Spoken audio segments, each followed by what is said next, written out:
Bonjour, je suis Anaïs Coach. Je vous souhaite la bienvenue dans mon podcast dédié à l'endométriose. Nous allons partager ici des témoignages poignants, des conseils sur la santé et plein d'autres informations de discussion où nous allons échanger ensemble pour avancer ensemble. N'hésite pas à t'abonner et à partager. À bientôt.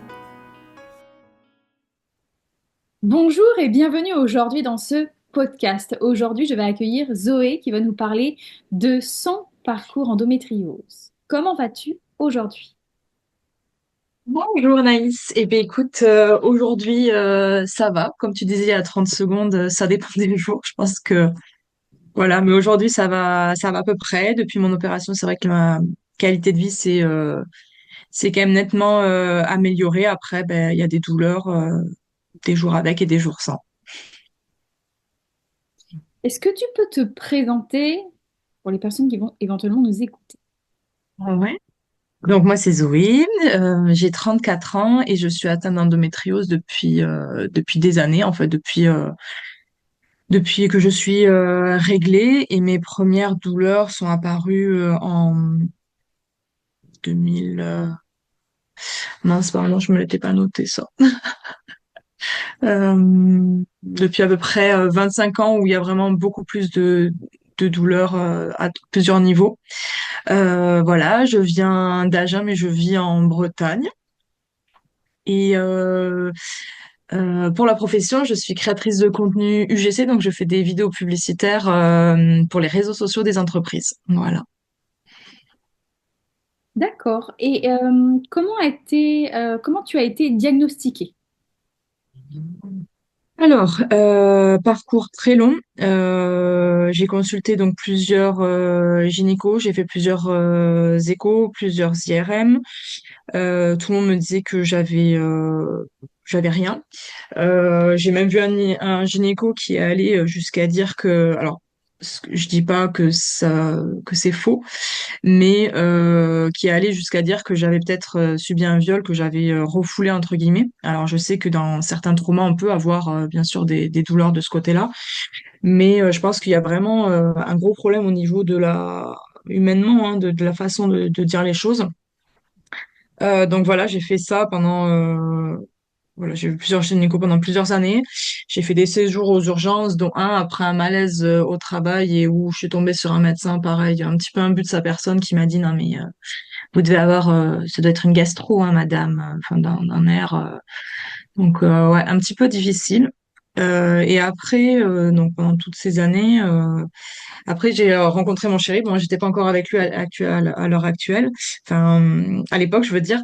Et il m'a offert un livre sur l'endométriose parce que on en avait discuté et tout ça. Et en fait, quand j'ai lu le livre, j'ai lu les témoignages surtout, je me suis dit mais c'est ça, c'est sûr que c'est ce que j'ai. Et après, quelques semaines après ça, j'ai discuté avec une amie d'enfance Claire, si jamais elle passe par là un jour, je la remercie, hein, qui elle avait une endométriose et qui m'a dit, quand on a discuté, elle me dit, je suis pas médecin, mais c'est sûr que t'as ça, quoi. Et du coup, elle m'a dit, écoute, contacte la clinique à Bordeaux, là où j'ai été opérée et tout ça, essaie de voir s'ils peuvent faire quelque chose pour toi. Donc c'est ce que j'ai fait. Et en fait, eux, ils consultaient que si tu avais été diagnostiqué endométriose. Et en fait, j'ai insisté auprès de la secrétaire en disant, écoutez, je suis sûre que j'ai ça. Ça fait 6 ans que je suis comme ça. Enfin, il faut faire quelque chose. Et du coup, la secrétaire, donc j'ai demandé à la secrétaire, j'ai dit, est-ce que au moins un des médecins pourrait regarder juste mon IRM? Donc du coup, elle m'a dit, bah écoutez, je vous promets rien, mais je vais voir parce que comme je vous dis, normalement, c'est que celles qui ont été diagnostiquées qu'on reçoit. Et en fait, elle m'a rappelé le lendemain matin à 9h30, je me rappelle, c'était un mercredi, je l'avais appelé la veille le mardi. Et elle m'a rappelé le lendemain matin pour me dire, écoutez, un des gynécos a regardé votre IRM et vous avez bien donc une endométriose. Et l'IRM est daté d'il y a 4 ans quand même. Donc bon, voilà. Et du coup, elle m'a fixé un rendez-vous. C'était un mois après. Et entre-temps, j'ai eu l'appendicite qui s'est transformé en péritonite. Donc j'ai été opérée. Et le chirurgien, sur son compte-rendu, avait marqué suspicion d'endométriose. Donc ça venait un petit peu confirmer tout ça. Et quelques semaines après, ben, j'ai eu mon premier rendez-vous avec la clinique. Et un mois après encore, j'ai été opérée. Donc au total, voilà, avec un peu plus de 6 ans d'errance médicale, quoi. Voilà. Et est-ce que cela a eu un impact sur ta vie pro et perso? Alors oui, pour les deux, bah pro, alors pro et perso, je vais dire que c'est compliqué parce que c'est comme pour beaucoup de choses, hein, quand tu vis pas le truc, bah tu le comprends pas forcément. Et comme l'endométriose est invisible, ben en fait quand t'expliques les choses, les gens le comprennent pas. En fait, ils imaginent. Il y a des gens qui restent, voilà, assez, enfin, je vais pas dire intelligents, mais bienveillants. Ils vont imaginer ce que tu peux vivre, mais même s'ils le comprennent pas. Après, au niveau du boulot, ben c'était compliqué parce que ouais, les gens comprennent pas. Des fois, si t'es dans un milieu avec, enfin, j'allais dire avec beaucoup d'hommes, avec les femmes ne sont pas forcément très bienveillantes entre elles non plus, mais voilà, les hommes vont pas forcément comprendre, ou alors ils vont te prendre un peu pour une chochotte, donc ça peut être un petit peu difficile. Après, à part moi, ma dernière boîte, quand j'étais encore salariée, où j'ai entendu des collègues dire ah, c'est bon, on a compris qu'elle avait mal au ventre, alors que franchement, au travail, je faisais tout pour pas le montrer, ou j'en discutais parce que je me dis ça peut toujours servir si une femme se reconnaît dans mes douleurs et dans mon témoignage. Mais après, j'essayais de pas trop, voilà, pas me plaindre. Enfin voilà, j'ai souvenir de plusieurs crises où j'ai été aux toilettes pour essayer de respirer, me calmer, que ça passe quoi. Et en plus, à la fin, j'avais une RQTH, donc c'est ça le pire, hein, c'est que malgré une RQTH, les gens sont, je sais pas, j'ai l'impression qu'il faut toujours se justifier, prouver que, enfin non, je suis légitime et ouais, c'était difficile. Et c'est ça d'ailleurs qui m'a poussé à me mettre à mon compte. Et après, perso, c'est pareil, hein, ça m'a fait faire le tri un petit peu dans les amis, entre guillemets, qui comprenaient pas quand des fois, bah, t'annulais une après-midi ou t'annulais une soirée parce que, bah, d'un coup, t'es bien et puis 10 minutes après, t'es pas bien, en fait. Et ça, c'est vrai que c'est difficile à comprendre pour certaines personnes et je l'entends. Mais à un moment donné, j'avais plus envie de m'excuser, de devoir toujours me justifier. Donc, positivement, ça m'a fait aussi faire le tri dans mes amis, dans mes connaissances, quoi. Bah oui, ça arrive souvent. En tout cas, dans toutes celles que j'ai interviewées, il y a eu un changement de vie perso, un changement de pro aussi, hein. On fait du tri dans les amis, parce qu'on n'a plus l'énergie pour les personnes qui vont pas spécialement nous soutenir ou ne pas nous comprendre. Et aussi au niveau du travail, des fois, on est obligé d'adapter en fonction de soi, en fait, de ce qu'on peut faire et de Ouais, ce c'est qu'on ne ça. peut plus faire. Il y a vraiment un avant et après. Ouais, mais ça m'étonne pas du tout, hein. Est-ce que toi, tu as été soutenu par ton entourage? Ah oui, complètement. Complètement. Enfin, à part, voilà, comme je dis, quelques amis qui au début, bon, bah, comprenaient pas forcément ou allaient dire, ah ben oui, en fait, oui, oui, j'ai bien quelque chose. Donc, mais sinon, par le peu d'amis que j'ai fait le tri au début, ouais, complètement, ma famille, mes amis, mon chéri aussi, hein, franchement, je pense que je le dis souvent, hein, déjà, je trouve que dans la vie de tous les jours, la personne avec qui tu es, c'est hyper important en fait, et encore plus quand tu es malade chronique. Donc, moi, je me sens chanceuse de ce côté-là. C'est sûr que tout le monde à côté, autour de moi, est bienveillant, comprend. Mon chéri est toujours, voilà, m'a apporté une petite bouillotte. Des fois, je lui dis non, mais si, allez, je t'en apporte une. Enfin, toujours, ouais, soutenu, bienveillance, et ça fait beaucoup de bien, ouais. Et c'est très important. Tu as parlé tout à l'heure que tu avais été confronté à des médecins pas spécialement bienveillants. Est-ce qu'aujourd'hui, Mm. tu dis, est-ce que tu as trouvé la perle rare pour justement t'accompagner? Ouais, je pense que ça c'est pareil après avoir vu plusieurs médecins et je me dis des fois aussi c'est hyper important de s'écouter parce que tu tombes sur un médecin qui te dit c'est pas ça, deux médecins, trois médecins. Au total, moi j'ai vu ouais quatre gynécos différents et comme je le disais aussi, du coup quatre radiologues aussi qui avaient vu mon IRM quoi. Tu te dis puis les gens ouais te font. Moi j'ai pas une bonne expérience de ce côté-là. Avant, du moins, et à partir du moment où j'étais diagnostiquée, j'ai beaucoup plus su. Euh, je me suis dit, ok, voilà, maintenant j'ai ça. Je suis tombée sur un bon gynéco, chirurgien aussi. Ils sont pas tous pareils, mais ça m'a fait vraiment me rendre compte mais je suis comme ça avec mes amis aussi, en fait, quand j'ai une copine qui a mal quelque part, qui va me dire, ah, bah oui, mon médecin, il me dit que machin. Non, mais je lui dis, ben, pousse, va voir quelqu'un d'autre, c'est pas grave. Lui, il est trop fier pour te dire, je ne sais pas ce que vous avez, je vous envoie chez quelqu'un d'autre, parce que c'est un problème d'ego, en fait, hein, vraiment, et de compétences. Je suis désolée, à un moment donné, t'as bac plus 15, mais c'est pas pour ça que t'es hyper, là, tu vois. Donc, ouais, je m'écoute beaucoup plus. Et puis si je prends la porte, enfin si je suis face à quelqu'un qui me dit bah vous avez rien ou je sais pas, qui sait pas mettre les mots ou qui est pas capable de me dire je vous envoie chez quelqu'un d'autre, c'est next en fait. Et c'est vraiment ce que je recommande tout le temps. Et voilà. Mais après, c'est vrai que mon chirurgien, je sais pas si on peut le nommer, mais le professeur Roman à la clinique Tivoli à Bordeaux, c'est vraiment au top. Vraiment, je le recommande et je recommande cette clinique. Alors,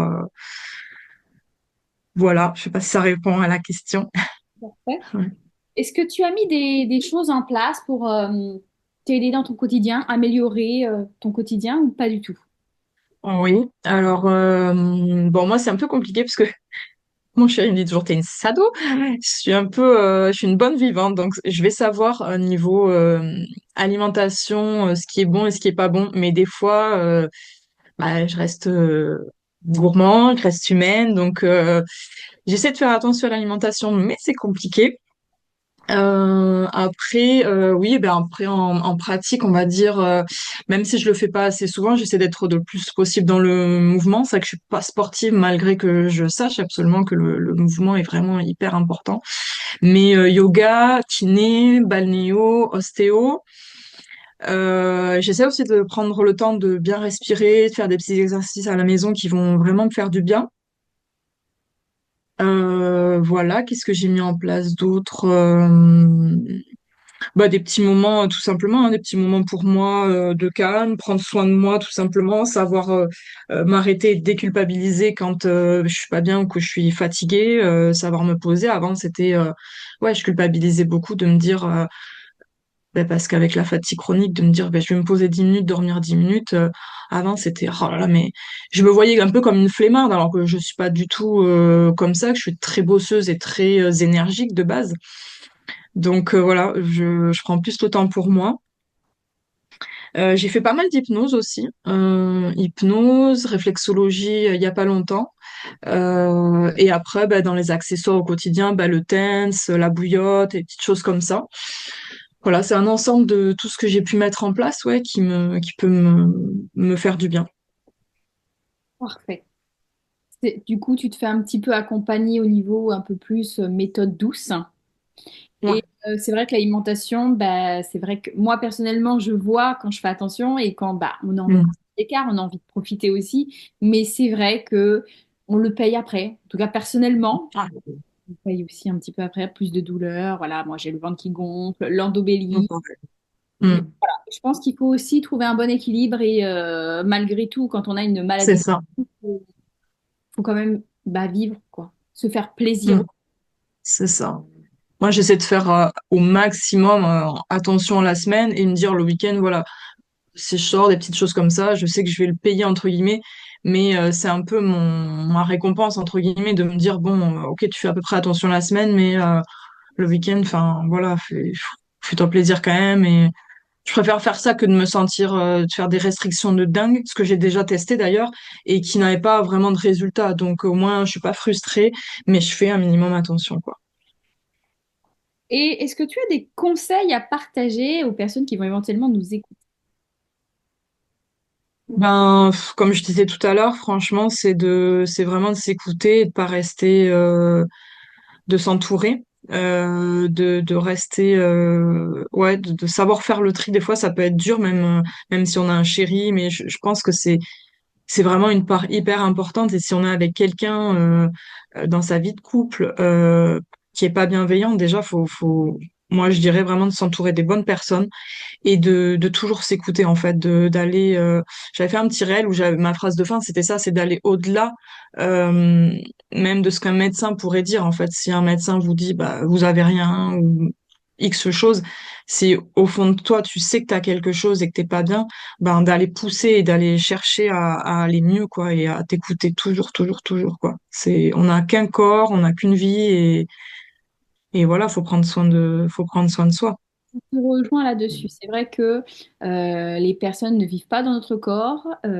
Voilà, on sait mieux que ce qu'on vit au quotidien. Mm. Totalement. Face à des personnes qui ne comprennent pas ou qui ne nous prennent pas vraiment au sérieux, faut trouver, chercher le médecin qui nous comprendra, qui va nous accompagner, qui va trouver. Ouais, Et des fois, totalement. on parcourt du combattant pour trouver cette personne-là, pour trouver, Mm. poser des mots sur. Ouais. Est-ce que Je tu me dis, faut pas lâcher aussi parce que parce que c'est moi, vrai. je me dis, j'ai quand même un caractère un peu fort, entre guillemets. J'estime que je suis quand même quelqu'un de fort. Je dis pas qu'une personne ne serait pas forte, mais je veux dire, des fois, on va pas oser ou on va se laisser influencer en croyant que oui, le problème c'est nous, ou que oui, c'est dans notre tête, ou que. Mais je veux dire, des fois, c'est vachement violent pour quelqu'un qui va pas oser ou qui ouais, qui peut-être naïvement, entre guillemets, hein, je dis bien entre guillemets parce que je veux pas être, que ce soit un discours péjoratif ou méchant, mais ouais, il y a des personnes qui vont pas oser et qui vont finalement croire que ouais, le problème c'est elle, alors que non, pas du tout, quoi. C'est vrai que pour certaines personnes, ça doit pas être facile. Et peut-être que certaines Mm, se disent, bah, il a dit que j'avais rien, donc j'ai rien, c'est peut-être dans ma c'est tête. ça. Ouais. Oui, c'était mon cas à un moment donné parce que ça faisait un moment et les personnes me disaient, bah, c'est un burn-out, t'en fais trop, t'es en dépression. Et c'est vrai Mm, qu'on se pose des questions, on se dit peut-être qu'il a raison. Et ouais. au final, tu te dis, bah non, vu mes symptômes, je me connais, j'ai mon métier, je suis Mm, passionnée, il y a quelque chose, je travaille avec le corps depuis ouais, plus de 15 ans, donc vraiment, il y a quelque chose. Et totalement.